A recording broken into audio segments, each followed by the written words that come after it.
사도신경으로 우리 신앙을 고백하겠습니다. 나는 전능하신 아버지 하나님 천재 창조주를 믿습니다. 나는 그의 유일하신 아들 우리 주 예수 그리스도를 믿습니다. 그는 성령으로 잉태되어 동정녀 마리아에게서 나시고 본디오 빌라도에게 고난을 받아 십자가에 못 박혀 죽으시고 장사된 지 사흘 만에 죽은 자 가운데서 다시 살아나셨으며 하늘에 오르시어 전능하신 아버지 하나님 우편에 앉아 계시다가 거기로부터 살아있는 자와 죽은 자를 심판하러 오십니다. 나는 성령을 믿으며 거룩한 공교회와 성도의 교제와 죄를 용서받는 것과 몸의 부활과 영생을 믿습니다. 아멘. 하나님께서 오늘 우리에게 주신 말씀은 사도행전 10장입니다. 가이사랴에 고넬료라 하는 사람이 있으니 이달리아 부데라 하는 군대의 백부장이라.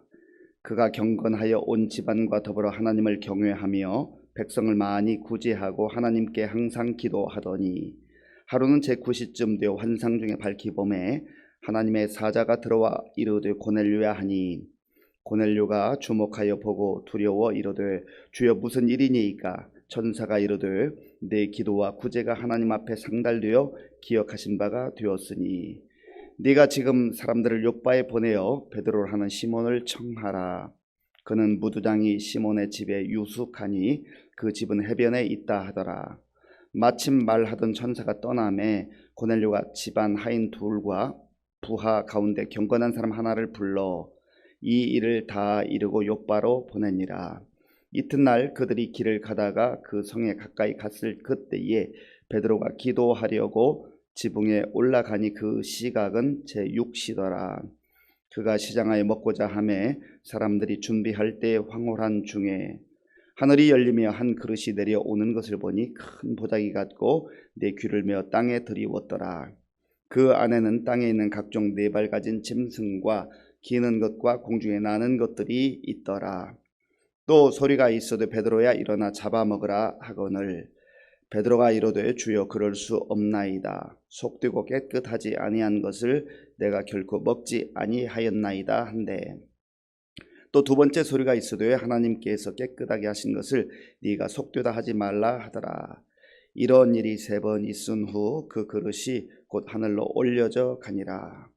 베드로가 본 바 환상이 무슨 뜻인지 속으로 의아해하더니 마침 고넬료가 보낸 사람들이 시몬의 집을 찾아 문 밖에 서서 불러 묻되 베드로라 하는 시몬이 여기 유숙하느냐 하거늘 베드로가 그 환상에 대하여 생각할 때에 성령께서 그에게 말씀하시되 두 사람이 너를 찾으니 일어나 내려가 의심하지 말고 함께 가라. 내가 그들을 보내었느니라 하시니 베드로가 내려가 그 사람들을 보고 이르되 내가 곧 너희가 찾는 사람인데 너희가 무슨 일로 왔느냐? 그들이 대답하되 백부장 고넬료는 의인이요 하나님을 경외하는 사람이라. 유대 온 족속이 칭찬하더니 그가 거룩한 천사의 지시를 받아 당신을 그 집으로 청하여 말을 들으려 하느니라 한데 베드로가 불러들여 유숙하게 하니라. 이튿날 일어나 그들과 함께 갈새 욥바에서 온 어떤 형제들도 함께 가니라. 이튿날 가이사랴에 들어가니 고넬료가 그의 친척과 가까운 친구들을 모아 기다리더니 마침 베드로가 들어올 때에 고넬료가 맞아 발 앞에 엎드려 절하니 베드로가 일으켜 이르되 일어서라 나도 사람이라 하고 더불어 말하며 들어가 여러 사람이 모인 것을 보고 이르되 유대인으로서 이방인과 교제하며 가까이 하는 것이 율법인 줄은 너희도 알거니와 하나님께서 내게 지시하사 아무도 속되다 하거나 깨끗하지 않다 하지 말라 하시기로 부름을 사양하지 아니하고 왔노라. 묻노니 무슨 일로 나를 불렀느냐? 고넬료가 이르되 내가 나흘 전 이맘때까지 내 집에서 제9시 기도를 하는데 갑자기 한 사람이 빛난 옷을 입고 내 앞에 서서 말하되 고넬료야 하나님이 내 기도를 들으시고 네 구제를 기억하셨으니 사람을 욥바에 보내어 베드로라 하는 시몬을 청하라. 그가 바닷가 무두장인 시몬의 집에 유숙하느니라 하시기로 내가 곧 당신에게 사람을 보내었는데 오셨으니 잘하였나이다. 이제 우리는 주께서 당신에게 명하신 모든 것을 듣고자 하여 다 하나님 앞에 있나이다. 베드로가 입을 열어 말하되 내가 참으로 하나님은 사람의 외모를 보지 아니하시고 각 나라 중 하나님을 경외하며 의를 행하는 사람은 다 받으시는 줄 깨달았도다. 만유의 주 되신 예수 그리스도로 말미암아 화평의 복음을 전하사 이스라엘 자손들에게 보내신 말씀 곧 요한이 그 세례를 반포한 후에 갈릴리에서 시작하여 온 유대에 두루 전파된 그것을 너희도 알거니와 하나님이 나사렛 예수에게 성령과 능력을 기름 붓듯 하셨음에 그가 두루 다니시며 선한 일을 행하시고 마귀에게 눌린 모든 사람을 고치셨으니 이는 하나님이 함께 하셨음이라. 아멘.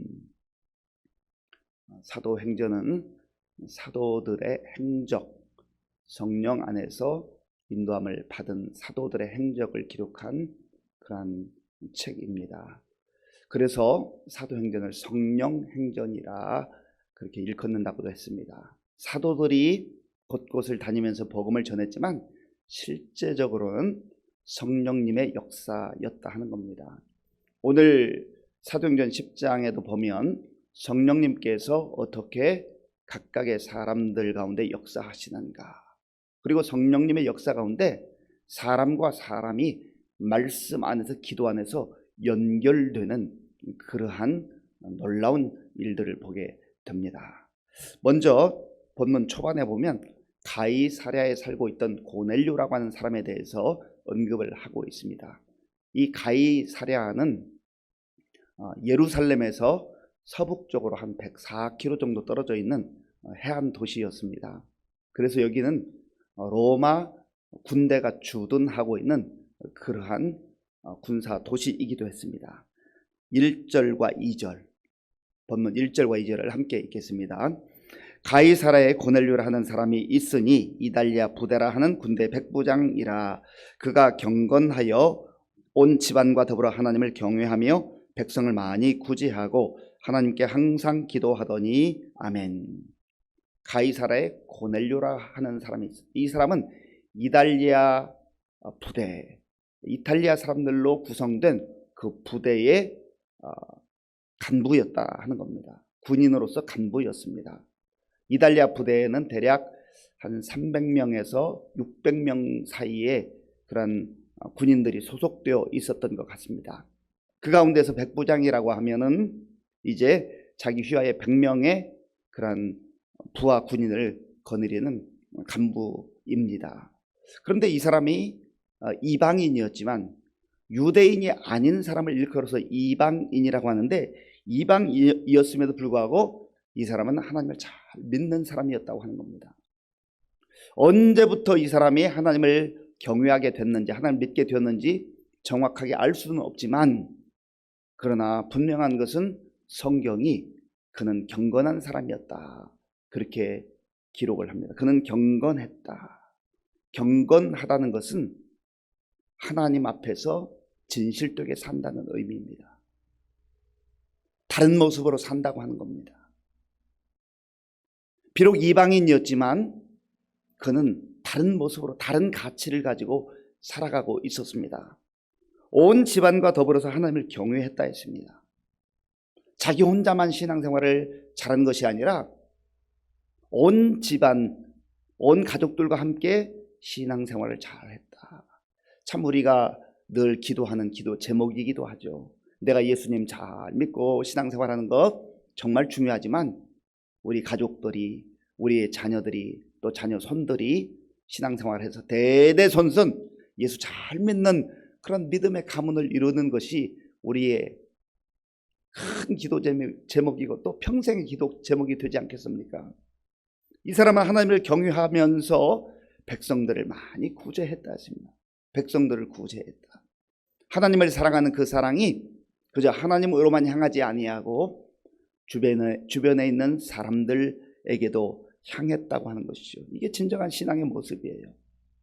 내가 하나님을 사랑하는데 사람들에게는 관심도 없고, 그들의 필요에 대해서 관심도 없고, 또 그들이 어떻게 살아가는지 관심도 없다. 신앙생활을 건강하게 균형 있게 하는 모습이라고 할 수 없습니다.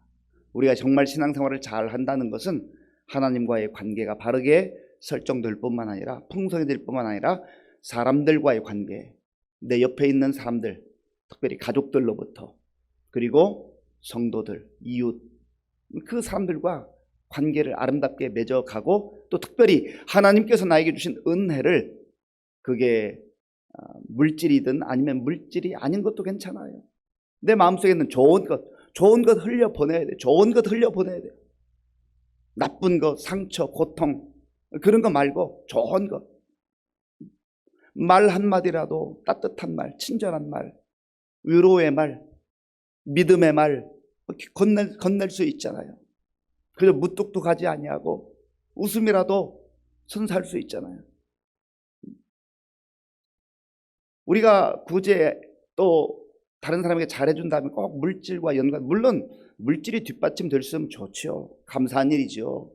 그러나 어떤 경우는 물질의 어려움을 겪는 우리 성도들도 있습니다. 그러면 물질을 더 하고 싶지만 그게 안 되면 내 마음이라도, 말 한마디라도, 웃음이라도 선사할 수 있잖아요. 그를 위해서 기도할 수 있잖아요. 할 수 있는 것도 많이 있습니다. 할 수 없는 것만 생각하지 말고 할 수 있는 것. 이 고넬료는 또 그런 처지와 형편 가운데서 자기가 할 수 있는 범위 내에서 그 사랑을 흘려보냈다는 것이죠. 그리고 이 사람은 하나님께 항상 기도하는 사람입니다. 경건하다는 의미는 외형적 모습만이 아니라 진심으로 늘 하나님 앞에 나아가서 하나님의 뜻이 무엇인지를 발견하고 또 나의 모든 삶의 내용을 하나님께 아뢰는 것이죠. 그래서 이러한 삶을 살아가는데 오늘 하나님께서 하나님의 사자 천사를 보내서 내가 너의 기도와 구제를 들었다. 그렇게 말씀해 주시고 얼마나 좋았을까요? 아마 신기한 그러한 환상 가운데 이런 내용을 봤을 겁니다. 특별한 경험이죠. 그러면서 저 요바에 있는 사람 베드로를 청해서 그와 함께 교제하라.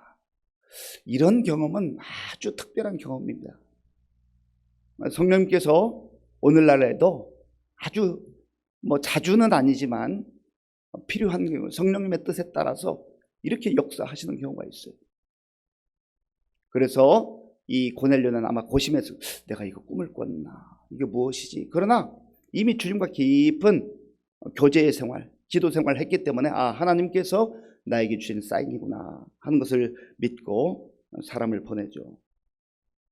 7절부터 9절까지 제가 읽겠습니다. 마침 말하던 천사가 떠나면 고넬료가 집안 하인 둘과 부하 가운데 경건한 사람 하나를 불러 이 일을 다 이루고 요빠로 보내니라.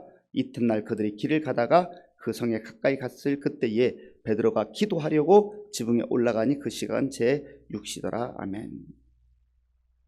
천사가 떠나니까 곧바로 자기 휴하에 있는 사람, 경건한 사람을 보내는 거예요. 말씀이 들려올 때, 말씀이 때로는 정말 이런 특별한 환상 가운데 들려오기도 했지만, 그러나 환상만이 아니라 우리에게 하나님께서 말씀하실 때 기록된 성경을 읽을 때이든지 예배를 통해 설교를 들을 때이든지 아니면 나 홀로 조용히 성경을 읽으면서 묵상할 때이든지 아니면 구역 예배를 통해서나 우리 믿음의 형제 자매들과 함께 또 나누는 시간을 통해서나 하나님께서 말씀하시면 즉각적으로 순종하는 거예요. 하나님 말씀하셨던 확신이 들면 즉각적으로 순종하는 거죠. 그리고 또 이제 주의 성령께서 기도의 사람 베드로를 찾아오셔서 그에게 또 다른 환상을 보여주십니다. 하늘에서 보자기가 내려오는데 보니까 짐승들이 있어요. 이걸 잡아먹으라. 유대인의 전통에 의하면 거기에는 먹을 수 있는 짐승이 있고 먹을 수 없는 짐승이 있는데 이걸 잡아먹으라. 그러니까 베드로가 깜짝 놀라서 저 이거 먹지 못합니다. 이거 속된 거 먹을 수가 없습니다. 3번에 걸쳐서 그러한 주의 음성이 들려오죠. 15절 말씀, 15절을 제가 읽겠습니다. 또 두 번째 소리가 있으되 하나님께서 깨끗하게 하신 것을 네가 속되다 하지 말라 하더라. 아멘. 하나님께서 깨끗하게 하신 것을 네가 속되다 하지 말라. 우리가 신앙생활할 때 정말 이 부분을 굉장히 묵상하고 또 깊이 생각해야 됩니다. 우리가 신앙적으로 전통적으로 지켜오는 것들이 있어요. 물론 신앙의 전통이 대부분 아름다운 것들입니다. 그러나 전통보다 더 앞서는 건 하나님 말씀이에요. 어떤 경우는 내가 신앙생활을 그동안 30년 동안, 40년 동안 혹은 50년 동안 이렇게 해왔는데 그 전통 신앙의 관습이 깨지면 마치 내 신앙이 무너진 것처럼 생각하는 것들이 있어요. 물론 우리가 본질적인 것을 타협해서는 안 됩니다. 본질적인 것을 무너뜨려서는 안 돼요. 그러나 본질적인 것들이 아닌 방법적인 것들이 있습니다. 시대가 흘러가면서 우리가 본질과 방법을 잘 구분하지 않으면 신앙적으로 혼돈에 빠질 때가 있습니다. 그래서 우리가 본질은 붙들되 본질은 놓치지 않되 때로는 방법적인 것은 유연할 필요가 있다는 것. 이걸 우리에게 적용할 때 그렇다는 겁니다. 하나님께서 말씀하셔도 저 안 돼요, 안 돼요. 하나님마저 설득하려 들 때가 있다는 거죠. 우리가 그런 부분들을 영적으로 잘 분별하지 않으면 때로는 나의 고정관념과 나의 관습과 전통이라고 하는 것으로 인하여서 다른 사람을 쉽게 판단하거나 정죄 할 때도 있다라고 하는 겁니다. 그래서 연속적으로 베드로가 이렇게 이 환상 가운데 혼란을 겪었지만 하나님께서 왜 이 말씀을 주셨을까 할 때 성령께서 깨닫게 하시죠. 자, 17절부터 19절까지 17절부터 19절 우리 함께 읽겠습니다. 베드로가 본 바 환상이 무슨 뜻인지 속으로 의아해 하더니 마침 고넬료가 보낸 사람들이 시몬의 집을 찾아 문 밖에 서서 불러 묻되 베드로라 하는 시몬이 여기 유숙하느냐 하거늘 베드로가 그 환상에 대하여 생각할 때 성령께서 그에게 말씀하시되 두 사람이 너를 찾으니 아멘. 때로는 이해가 되지 않는 시간들이 있지만 하나님께서 성령을 통하여서 깨닫게 하시고 알려주시죠. 그리고 사람들이 와서 그 상황들에 대해서 이제 설명하는 겁니다. 기도하던 고넬료, 기도하던 베드로. 지금 이들의 그 물리적 거리는 한 50km 정도 됩니다. 가이사랴에서 요빠까지는 한 50km 정도 떨어져 있는데 하나님의 역사가 아니면 어떻게 50km 떨어져 있는 그 전혀 알지 못하는 두 사람이 만날 수가 있겠어요. 하나님의 역사죠. 그 결국은 자초지종을 다 들은 다음에 베드로가 고넬료 집을 방문하게 되는 것이죠. 그곳에 가서 복음을 전해 하나님의 말씀을 전해요. 그럴 때 놀라운 성령의 역사가 다시 그들 가운데에 임하는 것을 보게 됩니다. 자, 우리가 함께 읽지는 않았지만 본문 44절부터 46절까지 44절부터 46절까지 제가 읽겠습니다. 베드로가 이 말을 할 때에 성령이 말씀 듣는 모든 사람에게 내려오시니 베드로와 함께 온 할례 받은 신자들이 이방인들에게도 성령 부어 주심으로 말미암아 놀라니 이는 방언을 말하며 하나님 높임을 들음이러라. 아멘. 오순절날 120문도들에게 역사하셨던 성령의 역사가 오늘 이 이방인들이 모여있는 현장 가운데도 그대로 나타난 거예요. 이것은 무엇을 말하는 것입니까? 하나님의 구원의 역사는 유대인에게만 있는 게 아니라는 거예요. 이방인에게도. 이 당시 베드로조차도 이방인들과 소통하고 이방인들에게 복음이 흘러가는 것을 조금 불안해하기도 하고 두려워하기도 했거든요. 유대인들의 전통에 의하면 마치 이방인들은 먹어서는 안 될 짐승들처럼 부정한 것으로, 부정한 사람들로 그렇게 여길 때 성령께서 이 환상을 통하여서 또 실제 현장 속에서 만나게 하심으로 복음은 유대인에게만이 아니라 흘러 계속 모든 세계 열방까지 흘러가야 된다는 것을 이 사건을 통해서 분명하게 말씀해 주신 겁니다. 우리 각자에게 적용해야 될 말씀의 이 뜻은 무엇입니까? 우리 스스로 판단해서는 안 된다는 거야. 저 사람은 안 될 거야. 다른 사람 몰라도 저 사람 어떻게 예수 믿겠어? 저런 사람 못 믿어. 안 돼. 우리가 그렇게 우리 스스로 경계선을 세워서는 안 된다는 거예요. 복음은 그 경계선을 뚫고 넘어가야 되는 겁니다. 성령께서 역사하시면 전혀 알지 못하는 그러한 고넬료와 베드로가 만나서 이런 성령의 놀라운 역사 가운데 구원의 은혜가 임하는 것 아니겠어요? 그래서 온 집안 사람들이 세례를 받고 마치 부흥의 역사가 그 가정을 통해 또 흘러가는 것 아니겠습니까? 오늘 저 여러분들 이 말씀을 통해서 하나님의 역사, 성령님의 역사는 내 생각과는 다르게 흘러갈 수 있다. 내가 정한 그 범위를 넘어서서 하나님의 구원의 역사는 계속해서 열방을 향하여서 모든 사람들에게 흘러가기를 하나님이 원하신다라고 하는 것을 꼭 기억하시고 내 생각, 내 경험, 우리가 가지고 있었던 전통들을 내려놓고 늘 하나님의 뜻을 묵상하고 기억하고 주의 음성에 귀 기울이며 말씀에 순종하는 가운데 하나님께서 하시는 일, 성령님께서 하시는 그 놀라운 구원의 역사들에 동참하는 저와 여러분들이 될 수 있기를 바랍니다. 아버지 하나님 감사합니다. 오늘 우리에게 주신 말씀을 마음에 기억하며 우리 생각 속에, 우리 경험 속에, 우리 전통 속에 갇혀있지 말게 하시고 하나님의 뜻을 분별하며 하나님 말씀에 순종하는 우리 모두가 될 수 있도록 인도하여 주시옵소서. 예수님의 이름으로 기도하옵나이다. 아멘. 주기도문으로 예배를 마치겠습니다.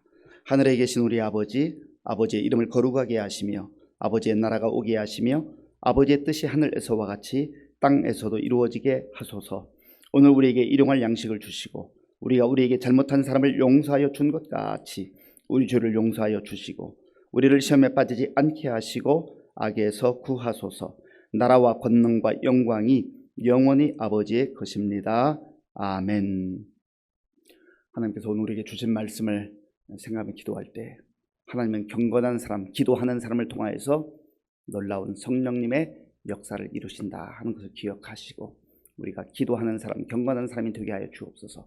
특별히 우리가 수직적인 하나님 관계뿐만 아니라 또 수평적으로 우리 주변 사람들에게 축복의 통로, 은혜의 통로가 되게 하여 주옵소서. 또 우리의 생각과 고집과 또 전통에 매이지 말게 하시고 하나님의 뜻에 따라 복음이 흘러갈 수 있는 그런 복음의 사람들로 쓰임받게 하여 주옵소서. 기도하시고 나라와 민족을 위해서 또 지도자를 위해서 우리 교회 많은 어르신들과 환우들을 위해서 기도하실 때 특별히 우리 올로 목사님 다음 주 화요일에 폐결절 수술 받게 되는데 그 전까지 좋은 컨디션으로 또 임하고 수술 잘 받을 수 있도록 기도해 주시기 바랍니다. 우리 다음 세대들을 위해서 그리고 우리 수험생들을 위해서 군복무 청년들을 위해서 지금도 세계 곳곳에나 도우시는 선교사님들 위해서 함께 기도하겠습니다. 아버지 하나님 감사합니다. 하나님의 은혜로 지난 밤도 잘 쉬게 하시고 오늘 또 새로운 날을 맞이할 수 있도록 인도해 주셔서 감사합니다. 하나님 아버지 오늘 우리에게 주신 말씀을 마음에 새기며 우리가 오늘 하루를 살면서 성령님의 역사와 성령님의 인도하심을 따라 살게 하여 주시옵소서. 우리가 주님 앞에 경건하게 살고 하나님을 경외하며 기도할 때에 하나님께서 우리에게 말씀하시고 우리의 발걸음을 인도해 주실 줄로 믿습니다.